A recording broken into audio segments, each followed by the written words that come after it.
a Deus. Amados, vamos seguir com a nossa série Tu Porém, e hoje será nosso último domingo, nossa última oportunidade de reflexão, e nós encerraremos aqui hoje e no culto da noite falando de mais um texto de 2 a Timóteo. E eu já peço a você aí que abra sua Bíblia lá na epístola de Paulo a Timóteo.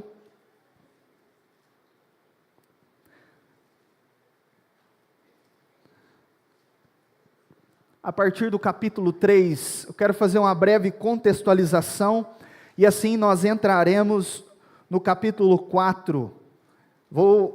Nosso texto base é do verso 6 ao 8, do capítulo 4. Todos encontraram, irmãos? Não encontrou, tem a oportunidade de olhar na tela aí, mas é bom ter a Bíblia aí acessada no celular ou no livro físico, para nós acompanharmos aí e entendermos um pouquinho sobre esse contexto aqui. Antes de ler a palavra de Deus, quero te convidar a curvar a sua cabeça para mais um momento de oração e clamor ao Espírito Santo de Deus, que fale e ministre ao nosso coração. Ó Deus bendito, soberano, Criador dos céus e da terra, ó Deus Espírito, o autor desta palavra, aquele que aplica em nós essas sagradas letras e nos faz viver em conformidade com a vontade do Pai soberano. Fala conosco nesta manhã, edifica-nos, ó Deus, de forma poderosa, na Tua palavra. Oramos assim no nome de Jesus. Amém. Irmãos, nós já entendemos a didática de ensino do apóstolo Paulo, quando nós olhamos para a expressão que ele utiliza, tu porém.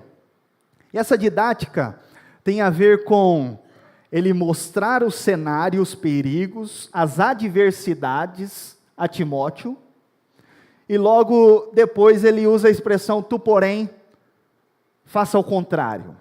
Se você observar no capítulo 3 da segunda epístola de Paulo a Timóteo, ele começa dizendo assim: sabe porém isto, nos últimos dias sobrevirão tempos difíceis. E a partir de então, até o verso 9, ele vai mostrar a Timóteo como que os homens nos últimos tempos serão perversos. Ele faz aí uma citação dos últimos tempos, de tempos difíceis, homens que resistirão à verdade, que andarão segundo os seus próprios desejos. Mas quando nós chegamos no verso 10 do capítulo 3, ele diz assim: tu porém, tens seguido de perto o meu ensino, procedimento, propósito e fé, longanimidade, amor, perseverança. Paulo diz assim: os homens estão, nos últimos tempos, serão egoístas, mais amantes do mundo do que de Deus. O exemplo do mundo é terrível, não podemos seguir o exemplo e a prática desses homens pecadores. E aí no verso 10 ele diz assim: tu tens seguido de perto o meu ensino, o meu exemplo. Timóteo, tu porém siga o exemplo que eu estou te dando de fé e perseverança. E aí ele continua no verso 11, falando de perseguições, sofrimentos, que todos aqueles que querem viver piedosamente sofrerão perseguição por amor a Cristo. E no verso 13 ele diz assim: mas os homens perversos e impostores irão de mal a pior, enganando e sendo enganado. Está aí as fake news implantadas no mundo, e vemos isso de forma bem abrangente e clara. Isso não é algo novo. Já estava dizendo que nos últimos tempos virão homens enganadores, com falsas mensagens, com falso evangelho. E aí no verso 14, Olha o que Paulo diz: tu, porém, permanece naquilo que aprendestes e que fostes inteirado, sabendo de quem o aprendestes, que desde a infância sabe as sagradas letras, que podem tornar-te sábio para a salvação pela fé em Cristo Jesus. Ele diz: toda a Escritura é inspirada. Ela é útil para o ensino, repreensão, correção, educação na justiça, para tornar todo crente perfeito e perfeitamente habilitado. Timóteo, os homens, os enganadores dos últimos tempos estão aí. Eles vão enganar e serem enganados. Tu, porém, permanece na verdade, na Escritura, na palavra de Deus. Não no evangelho adulterado, não no evangelho cheio de interpretações humanas, no qual o centro é o homem, mas a Escritura, ela é inspirada, ela é a palavra de Deus. E aí no capítulo 4, ele diz: conjuro-te, ou seja, exorto, eu afirmo solenemente perante Deus e Cristo Jesus, que há de julgar os vivos e mortos pela sua manifestação e pelo seu reino. Verso 2, pregue a palavra, insta, ou seja, a todo momento, quer seja oportuno, quer não, corrige, repreende, exorta com toda longanimidade e doutrina. Depois ele vai mostrar os tempos difíceis aqui, os últimos tempos, em que os homens, as pessoas não suportarão a sã doutrina. Antes se entregarão a fábulas, a falsos ensinos. Timóteo, pregue a tempo e a fora de tempo, mas saiba que muitas pessoas darão ouvidos a fábulas, aquilo que não está nas Escrituras. E aí no verso 5 ele diz: tu, porém, sê sóbrio em todas as coisas, suporta as aflições, faze o trabalho de um evangelista, cumpre cabalmente o teu ministério. Percebe a didática de Paulo quando ele diz assim: o cenário é esse, os homens não suportarão a sã doutrina, antes eles se entregarão, a sua atenção estará voltada a fábulas, heresias. Mas Timóteo, tu, porém, diante disso tudo, pregue o evangelho, a tempo e fora de tempo. Faze o trabalho de um evangelista, anunciando esta verdade que salva. E aí eu quero entrar no texto para a nossa meditação, porque o cenário aqui é outro. Perceba que agora Paulo não está mais se dirigindo de forma direta à pessoa de Timóteo, com o tu, porém. Nós podemos usar essa conjunção adversativa, que o pastor Vandes gosta muito, contudo, porém, entretanto, todavia, e vai, né? Dizendo o seguinte: porém, quanto a mim, verso 6 é isso, e agora Paulo está falando dele.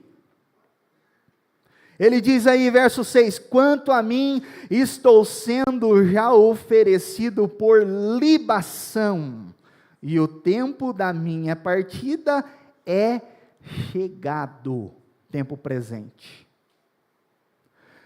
Paulo está ciente, irmãos, que o seu tempo aqui está findado. E aí ele está dizendo assim: quanto a mim, estou sendo oferecido como libação, é um termo aqui bíblico do Antigo Testamento que significa oferta, o mesmo sentido de a entrega de uma oferta ao holocausto. Paulo está dizendo assim: olha, eu não vou morrer, como alguns brincam, de morte morrida. Eu serei morto, entregue, como oferta. O tempo da minha partida é chegado, agora. E aí, meus irmãos, eu acho belo o verso 7 e o 8 também, porque aqui Paulo deixa um legado de fé para Timóteo. É a mesma coisa que Paulo está dizendo a Timóteo o seguinte: Timóteo, quanto a mim, eu estou partindo, mas veja como eu vivi a minha vida, veja como eu desempenhei a minha vida, o meu ministério, enquanto eu estive aqui.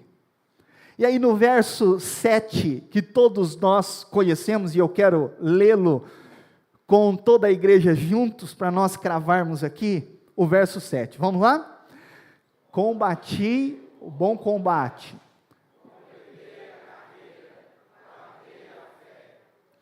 Perceba que Paulo utiliza 3 verbos aqui no passado, portanto se trata de um legado. O primeiro verbo que ele utiliza aqui é combati. Irmãos, o legado de Paulo a Timóteo e a todos nós é um legado de uma vida de um cristão piedoso, que entregou a sua vida a Cristo Jesus de forma completa. E aqui, Paulo está dizendo a Timóteo, de forma bem resumida, um legado de uma vida de um crente fiel, um legado de fé. Timóteo, a vida cristã não é feita de viagens, de parques e diversões. A vida cristã, Timóteo, não é feita de alegrias e gozo tamanhos, de conquistas e tantas outras coisas. A vida cristã, Timóteo, não se resume na questão de umas férias. Paulo está dizendo assim, combati. E o verbo aqui é lutei. Irmãos, a primeira parte deste legado que nós precisamos entender, todos nós aqui, desde o mais pequenino, até o mais velho, até o nosso ancião aqui, e todos nós sabemos, os mais velhos sabem disso, que a caminhada cristã, ela é marcada por lutas. Paulo está dizendo, eu combati, eu lutei. Não é, irmãos, aqui um sentido de uma vida feita de sombra e água fresca. Uma vida marcada de lutas. E pensando na vida do apóstolo Paulo, eu quero destacar aqui 4 tipos de lutas que nós possamos enfrentar na nossa caminhada cristã. A primeira luta, eu digo que é a luta circunstancial da vida. Veja, tristezas, solidão. Apóstolo Paulo enfrentou tudo isso. Tristeza, solidão. As circunstâncias da vida com desastres ou fatos que ocorrem na nossa vida que nós não esperamos. Como, por exemplo, um naufrágio. Como, por exemplo, ser picado por uma cobra, perdas, vimos aqui na semana passada, pessoas que se vão, perdas de todos os lados, desemprego, falta de algo. Esse homem está encerrando a sua vida, deixando um legado de fé para Timóteo, preso, sem uma blusa de frio, irmãos, sem uma capa. Timóteo, traz a capa para mim, o frio está chegando.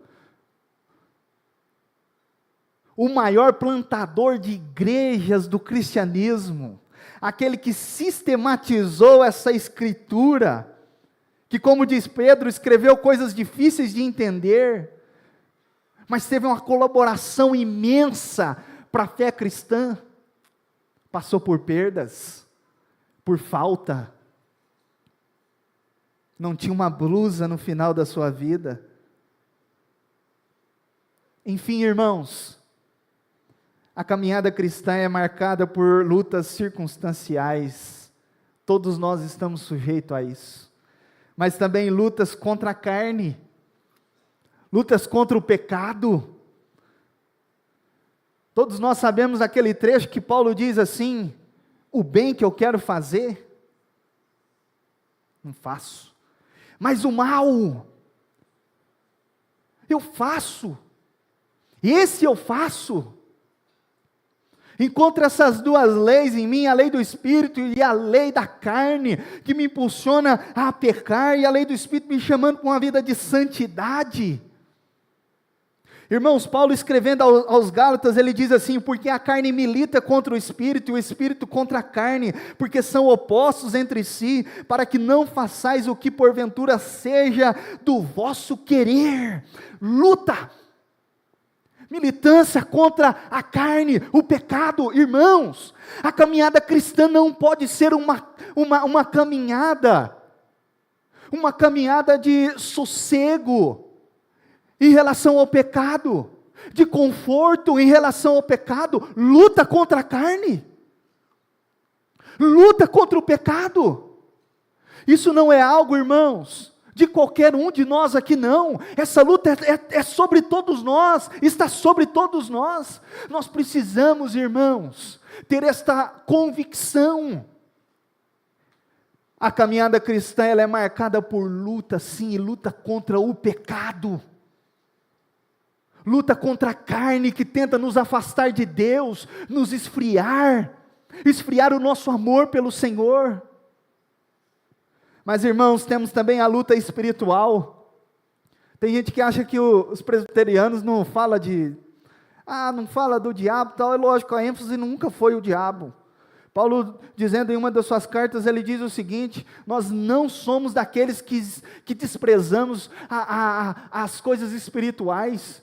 Tem uma luta sim espiritual. Se você observar ele escrevendo aos Efésios, capítulo 6, verso 12, ele diz o seguinte: porque a nossa luta não é contra a carne e o sangue, não é contra os homens, mas sim, veja, contra os principados e potestades, contra os dominadores deste mundo tenebroso, contra as forças espirituais do mal nas regiões celestiais. Temos lutas sim circunstanciais, que todos nós aí estamos suscetíveis.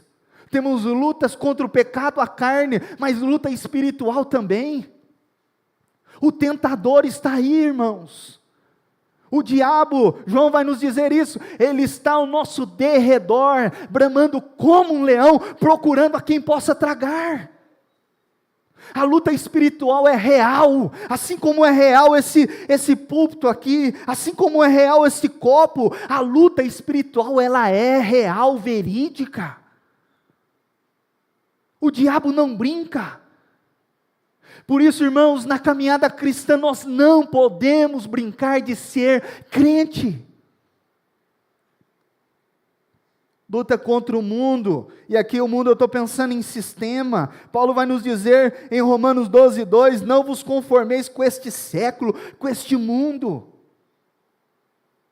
Olha o que Jesus diz lá em João 15:19, se vós fosseis do mundo, o mundo amaria o que era seu, como todavia não sois do mundo, pelo contrário, dele vos escolhi, e por isso o mundo vos odeia. Quando Paulo diz a Timóteo assim, falando de legado de vida, um legado de fé, combati, ele está dizendo assim: Timóteo, não foi de braços cruzados não, não foi viagens para conhecer o mundo todo não, apesar disso ser muito bom, foi luta, e luta diversas, lutas inúmeras, de todos os lados. Irmãos, nós também passaremos por isso, por essas lutas. Ninguém está imune aqui. Mas olha que interessante ainda, nesta primeira parte deste verbo combati. Paulo diz assim a Timóteo: combati, lutei, o quê? O bom combate. Perceba que ele coloca de forma singular aqui o artigo. Ele não está falando de qualquer combate. Ele está falando de um combate específico. Não se trata de qualquer luta. Se trata de uma luta legítima. E olha que interessante, o termo no grego combati, agonizomai, quer dizer uma luta de jogos olímpicos. Isso tem algo a nos ensinar aqui. Isso tem algo precioso aqui para nós. Porque Paulo está lutando uma luta legítima. Sabe o que Paulo está dizendo para Timóteo? Timóteo, eu não fiquei aí andando por aí, brigando nas esquinas por qualquer coisa, não. O combate, Timóteo, ele é específico. É como um lutador que ele está disputando uma modalidade de luta nas Olimpíadas. Não é qualquer um que luta, Timóteo. Precisa uma pessoa se preparar para isso. Não é qualquer luta, Timóteo, uma luta de esquina, uma luta qualquer. É uma luta olímpica, porque tem prêmio essa luta. Porque é que esse que está lutando nessa Olimpíada, ele está com o seu objetivo e os seus olhos voltados para aquele prêmio da soberana vocação. Não é qualquer luta, Timóteo, é o bom combate. Irmãos, essa luta é a luta da fé. O princípio hermenêutico reformado é: a Escritura interpreta a própria Escritura. Olha comigo, 1 Timóteo, capítulo 6, verso 12. Vamos ler todos juntos? 1 Timóteo, capítulo 6, verso 12.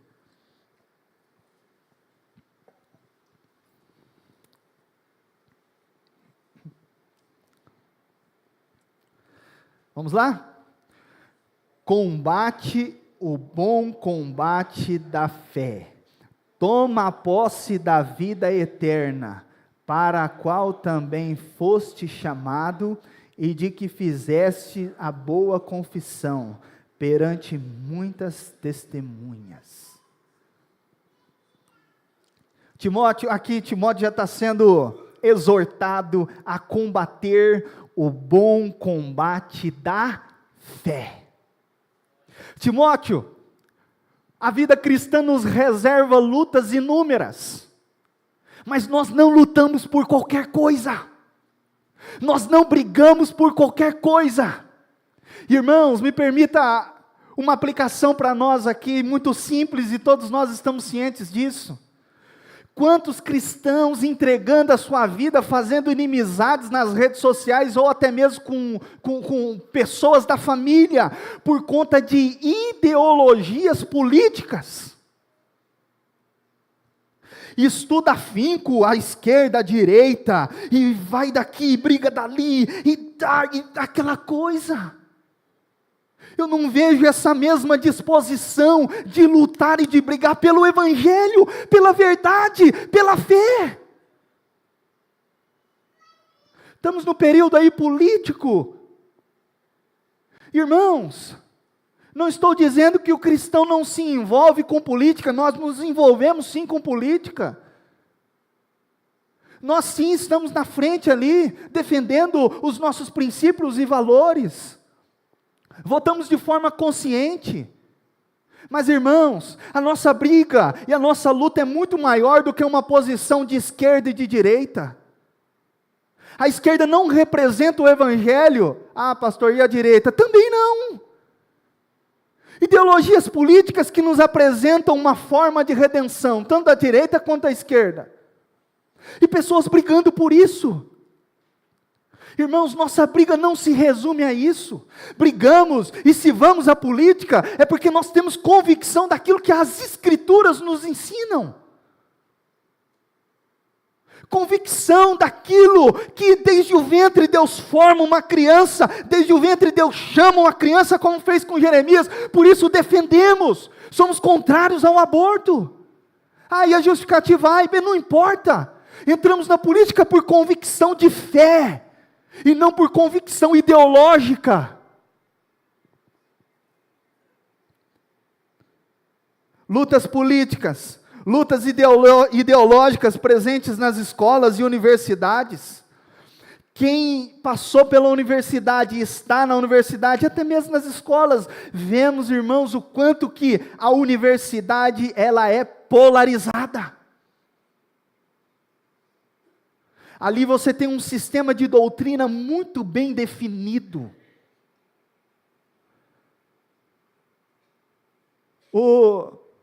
A pessoa que entra na universidade, ele tem que sair dali formado, dentro de uma forma. Esse negócio que a universidade ela é universal, eu nunca vi isso, porque tem posições ideológicas muito bem defendidas e claras ali. Aí a pessoa entra na universidade, como diz um dos nossos literatos aqui do Brasil, entra e sobe numa torre de marfim e ela olha a sociedade por cima e diz assim: eu sou intelectual porque eu conheço a ideologia tal, a filosofia tal, e a partir de então começa a defender esse conjunto de ideologias. Mas quando estava aqui no Evangelho, crescendo o conhecimento, não tinha essa luta lá. Muitos dos nossos jovens entram na universidade e pegam uma bandeira, uma ideologia que não é compatível com o cristianismo, com a nossa fé, e aí passa a lutar por isso.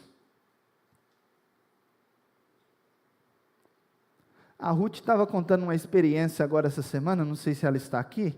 A Ruth está aí? Ela é petitinha, a gente não vê ela nem em pé, aí quanto mais sentado, né? Está aí não, né? A Ruth está fazendo uma pós-graduação e ela diz o seguinte: pastor, o professor começou a confrontar o cristianismo, a falar da minha fé, isso e aquilo, e eu levantei em sala de aula, eu disse para ele: professor, eu gostaria de mais respeito porque eu sou cristã, eu sei no que eu creio. Irmãos, Deus te colocou lá na universidade com este legado de fé. Agora, se você não tem convicção da sua fé, é o primeiro passo que eu te coloco aqui: não entra na universidade, vai desviar da fé. Isso já está acontecendo nas nossas escolas, ideologias, e os nossos filhos chegando em casa com ideologias ali, enchendo a cabeça com essas coisas, e passam a lutar por isso. Paulo está dizendo a Timóteo assim: eu não luto qualquer coisa, não luto por ideologias políticas, não luto por ideologias humanas, eu luto pela fé. O bom combate é o bom combate da fé. Lutas esportivas como futebol, veste a camisa do time, defende rigorosamente. Se é o dia do jogo, não passa na frente da televisão, porque senão vai dar ruim. Mas no domingo no culto é aquela tristeza: se der eu vou. Sabe tudo do time, não sabe nada do evangelho. Compra a camisa do time para o filho, e veja, irmão, não tem nada de errado nisso. O problema é colocar isso acima da nossa fé, do evangelho. Irmãos, nós não lutamos por essas coisas efêmeras, passageiras, não. Muitos lutando por dinheiro. Faz do dinheiro o seu Deus, a sua luta, entrega a sua vida, gasta toda a sua saúde por dinheiro. É a luta. Deixa eu te perguntar uma coisa: qual é o prêmio desta luta que você está lutando? Qual é o sentido dessa luta que você está lutando? Paulo ele vai dizer o sentido disso, quando ele está dizendo assim: eu lutei, Timóteo, mas eu lutei o bom combate, eu lutei o combate da fé, porque o combate da fé, sim, esse é legítimo, esse tem prêmio de soberana vocação, esse é poderoso para redimir uma sociedade, esse é poderoso para restaurar famílias, esse é poderoso para salvar o mais vil pecador, esse é o combate da fé. Por isso eu entrego a minha vida, Timóteo, por isso. Irmãos, o cristão, a caminhada cristã, ela é marcada sim por lutas, mas nós não lutamos qualquer coisa não. A gente luta por aquilo que nós acreditamos. E lutamos, irmãos, pelo fundamento da nossa fé, as Sagradas Escrituras. Lutamos por Cristo Jesus, o nosso Senhor. Como muitos missionários estão lá no campo lutando, entregando a sua própria vida. Descobriram que eram cristãos lá, e aí estão sendo mortos. Renuncia, porque senão vai matar seu filho. Não renuncio, eu sei em quem tenho crido. Renuncia, que senão vão matar sua esposa. Não renuncio, eu sei em quem eu tenho crido. Estou bem certo que Ele é poderoso. Meus irmãos, o crente não vive uma vida de braços cruzados, não. A gente vive uma vida de luta. E nós sabemos muito bem pelo que nós lutamos. Nós lutamos, irmãos, pelo combate, o bom combate da fé. A luta legítima que Deus nos deu. Mas o segundo verbo que Paulo vai utilizar aí é acerca do completar. Ele diz assim: completei a carreira. Completei a carreira. Completar é o mesmo que finalizar, terminar. Essa é a terceira parte deste legado. Isso é um problema que nós enfrentamos hoje. Quantas vezes nós começamos algo e não terminamos? Começou algo, deu início ali e não consegue terminar.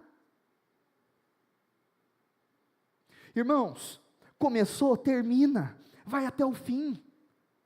Paulo está dizendo aqui, Timóteo, eu completei a carreira. Ele não está dizendo aqui com pesar não para Timóteo, assim, dizendo assim: Timóteo, tem um arrependimento muito grande da minha vida. Cara, se eu pudesse voltar atrás, eu iria fazer mais isso e aquilo. Eu deveria ter falado de Jesus para tal pessoa, não falei. Timóteo, a minha carreira não foi tão aquelas coisas lá, mas convicção, eu completei a carreira, terminei isso.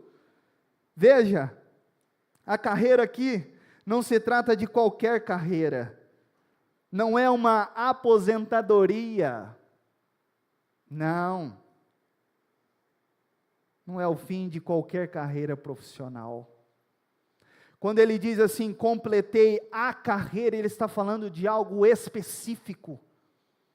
Veja, Atos 20, 24, Paulo escrevendo, e melhor dizendo, conversando com os presbíteros ali de Éfeso, ele diz o seguinte: porém em nada considero a vida preciosa para mim mesmo, conquanto que eu complete a minha carreira, e o ministério que recebi do Senhor Jesus, para testemunhar o evangelho da graça de Deus. Irmãos, observe o capítulo 4 aí de 2 Timóteo, verso 17, mas o Senhor me assistiu e me revestiu de forças, para que por meu intermédio a pregação fosse plenamente cumprida, e todos, olha aí, todos os gentios a ouvissem, e fui libertado da boca do leão, a pregação seja plenamente cumprida. Completei a carreira, Timóteo, não estou falando de uma profissão qualquer, não. A carreira da fé, ela está acima da nossa vocação profissional aqui. Ontem nós vimos o pastor Andrei falando algo sobre isso aqui. Irmãos, nós temos algo maior. Muitos irmãos, invertendo a lógica de valores, irmãos, colocando o trabalho em primeiro lugar, e investem pesado na carreira profissional. Não que isso não deva ser feito, mas irmãos, o grande problema é nós colocarmos a nossa carreira profissional acima da nossa fé. Quando eu coloco a minha carreira profissional acima de Deus, sabe o que acontece? Acontece o cenário de Demas que nós vimos aqui na semana passada. Amou o presente século, abandonou a fé, esfriou na fé. Quando o crente ele entende, irmãos, a sua carreira de fé, ele vai para o trabalho, se prepara na sua vocação, convicto de que Deus chamou ele, para que o nome de Deus, o nome de Cristo seja glorificado ali.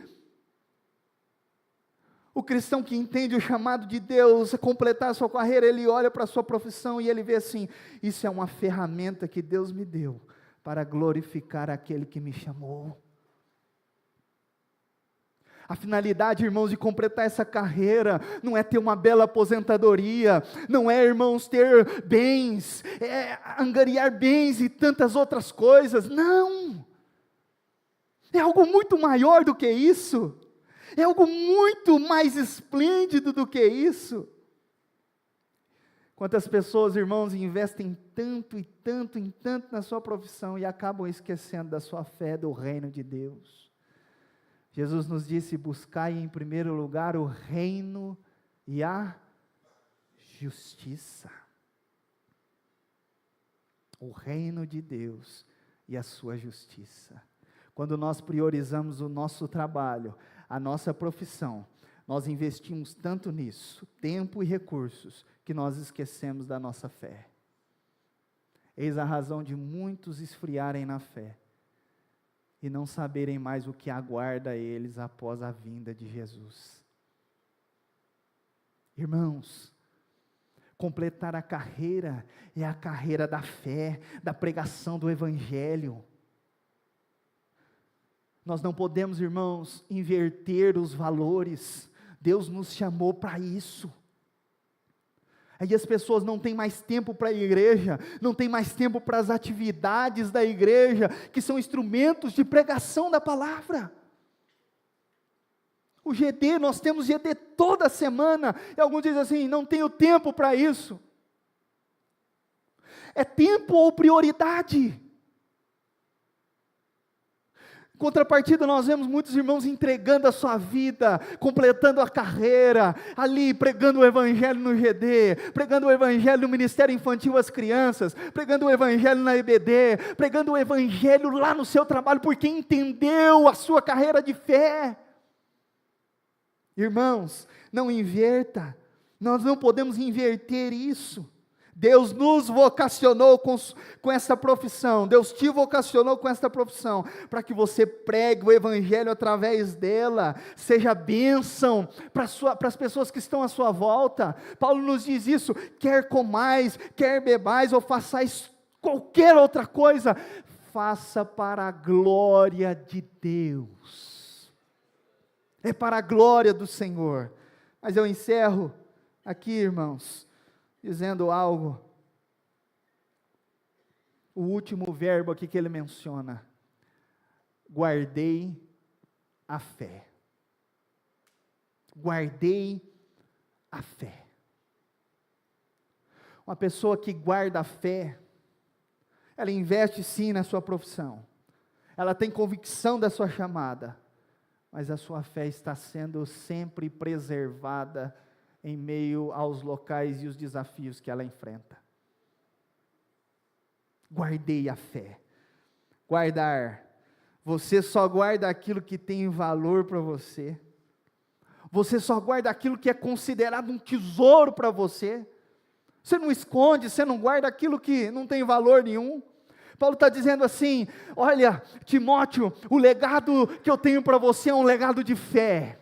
Eu poderia ter guardado tantas coisas, eu poderia ter guardado tantas afeições, sabe, Timóteo, eu guardei a fé, porque a fé, ela é um tesouro, este é o dever que em ti carrego. Olha o que Paulo vai dizer lá em 1 Timóteo, capítulo 1, versos 18 e 19, ó filho Timóteo, segundo as profecias de que antecipadamente foste objeto, combate, firmado nelas, o bom combate, mantendo fé e boa consciência, porquanto alguns, tendo rejeitado a boa consciência, vieram a naufragar na fé.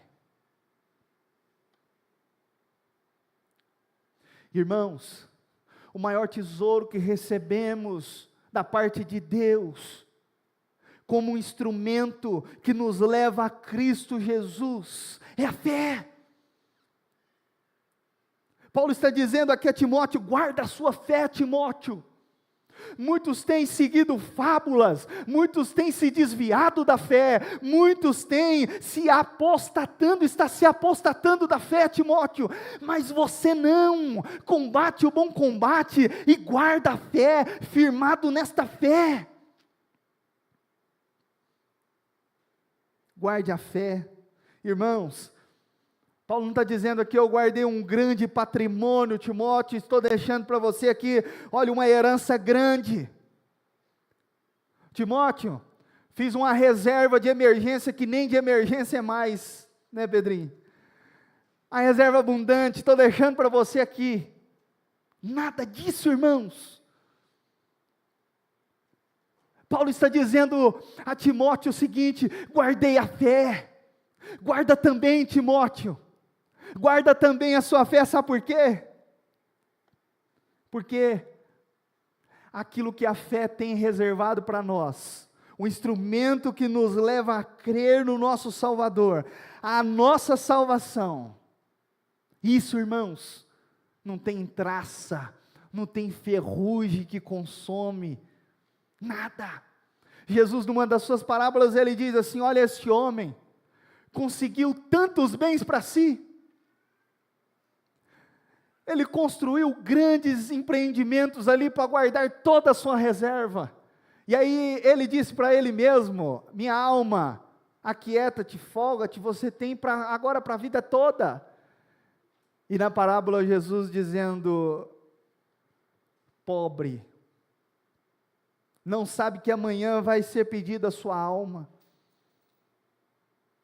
Irmãos, o tesouro da fé, o guardar a fé, está relacionado com aquilo que Paulo, ele diz lá no verso 8 a Timóteo: só quem guardou a fé pode fazer uma declaração tão bonita como essa. E aqui ele sai do verbo passado, e agora ele vem para o verbo presente, e aí ele diz assim: já agora, não é, irmãos, amanhã ou depois, é a convicção instantânea, exata, ali do momento agora, crendo, olha aí, já agora, a coroa da justiça me está guardada,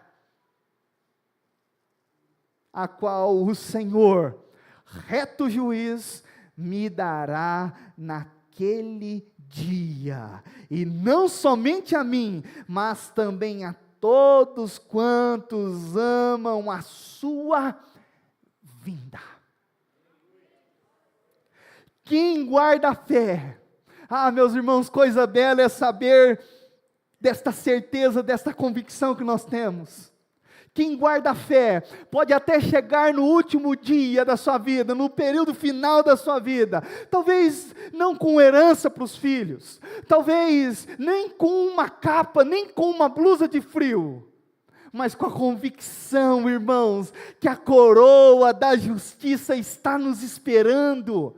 Esse homem tinha tudo para estar triste, cabisbaixo, desmotivado, mas ele está dizendo assim: Timóteo, o meu legado de fé é esse, eu lutei o bom combate. Timóteo, o meu legado de fé é esse, eu completei a carreira da pregação, a carreira da fé. Eu preguei, Timóteo, para todos quantos eu tive a oportunidade. Timóteo, eu guardei a fé, guarda a sua fé, porque está chegando, eu estou sendo entregue como libação e oferta, mas saiba de uma coisa, eu sei o que me aguarda, o bom combate da fé, só o bom combate da fé, irmãos, só o bom combate da fé pode nos garantir e nos reservar uma coroa de justiça, no qual o reto juiz, Cristo Jesus, nos entregará naquele dia.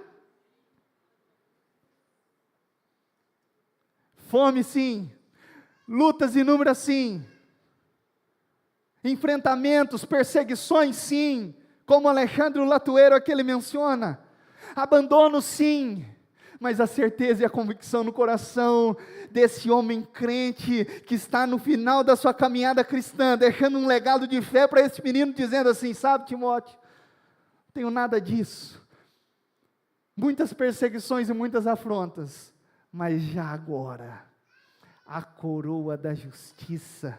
Sabe, Timóteo, a coroa da justiça me está guardada. Ah, meus irmãos, guarde esta fé no seu coração. Esta fé que Cristo Jesus, o nosso Senhor, morreu em nosso lugar, e Ele nos deu esta salvação. Em meio às tribulações que você está enfrentando, enfrentará na sua vida, lembra disso, é o bom combate. O prêmio da soberana vocação está nos aguardando. O único bom combate, irmãos, que pode nos dar este prêmio maior, não é a Olimpíadas que vai te dar uma medalha de ouro, mas este prêmio, esta luta da soberana vocação que Deus nos deu, essa sim nos dá esta graça de sermos coroados por Cristo Jesus, o nosso Senhor, naquele grande dia. Há recompensa, há luta sim, mas há recompensas. Há dificuldades para completar nossa carreira, sim, mas há recompensa da coroa da justiça, e para isso, irmãos, nós precisamos guardar a nossa fé. Na universidade, guarde a sua fé. No trabalho, guarde a sua fé. Em casa, guarde a sua fé. Mantenha esta fé viva no seu coração, até aquele grande dia. Vamos ficar de pé e orar ao Senhor este momento.